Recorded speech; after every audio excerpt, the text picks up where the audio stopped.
Today we're going to talk about a big subject, feasibility study. Doesn't that sound like budget and diet and those kind of words that just don't taste very good?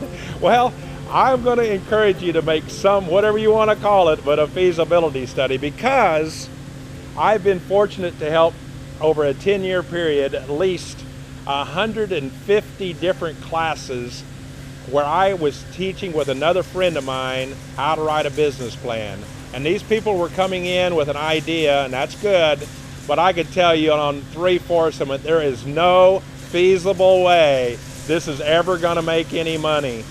And I had to try to guide them into thinking, okay, you might want to think a little differently here. Now, 25% has some pretty good ideas, but the people that brought these ideas hadn't even used their brain to think, is this even logical? Is there any way that this is going to make a profit? So I hope to help you with this. I hope to not criticize anybody. I'm not in any way trying to do that. I'm just saying, think it through even before you write your business plan. You can't hardly write a business plan if you haven't done a few things.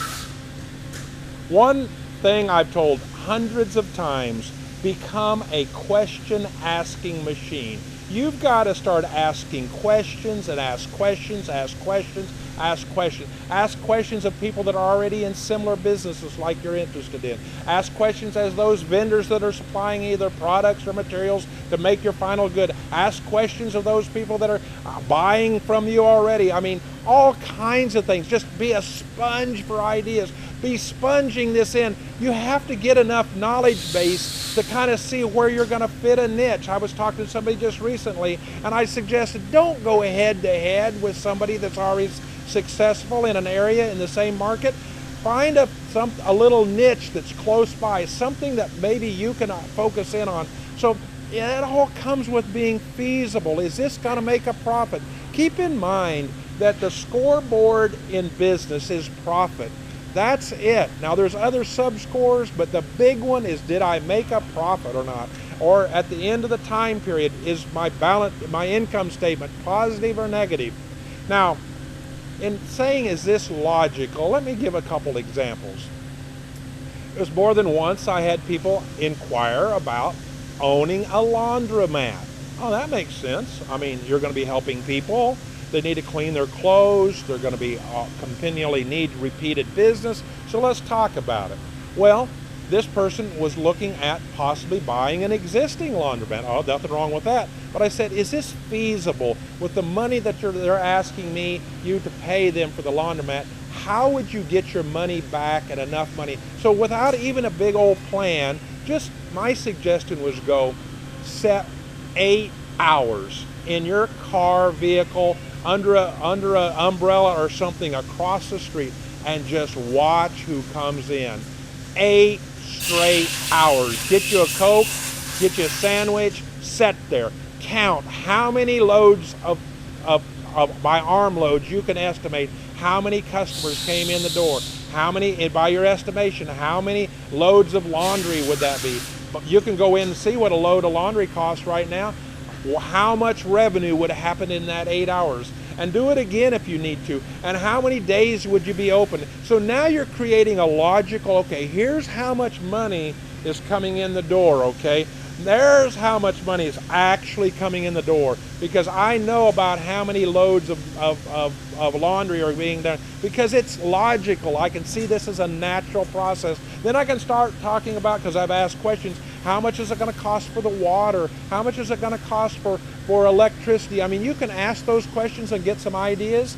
And now you can start saying, hey, if I own this business, is it feasible for me to pay somebody to manage it? Or am I willing to have my hamburger every day and never sit there and watch the laundromat with no extra labor?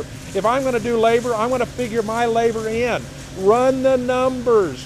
Run the numbers. Run the numbers on a little napkin, on a piece of paper. Get organized, thinking, how am I going to make enough money to pay my own salary? How much am I going to take out in salary? That's a big deal. A lot of people start a business and they misunderstand that they can't take a lot of money out of the business.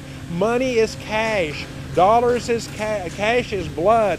Cash is what keeps you alive. If you can't pay your bills, it's a horrible experience. And in this whole process, keep running the numbers. Keep asking yourself, is this feasible? Is this logical? I started a moving and storage business, and from day one, I could see it was feasible. I could see that people didn't really prefer to move themselves, and I could see that I could charge a certain amount for my manpower. I was basically an employment service for workers, and I could start seeing that as long as I stayed in my house, where I kept my overhead down. I started in my house. My garage is where I kept my packing supplies.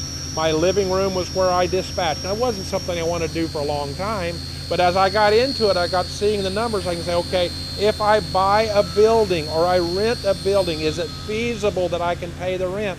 At some point in this whole process, I had a customer that was going to rent part of the warehouse space. Okay, now that's feasible because I have a customer. I don't have just an office. I have moving and storage. Don't disengage your brain from this whole process. Think logically. I believe that you can find, and God will help you find, a business that'll fit you. But in the end of the day, even before you write your business plan, I think you've got to ask enough questions. I think you've got to have jotted it out enough numbers down in the system to say, do I have a chance of making this into a business? If not, maybe there's something in there close by. Don't disregard just because you're there. Maybe you'll find something that's related to that. So let me help you. I hope this has been a help to you. Thank you for listening.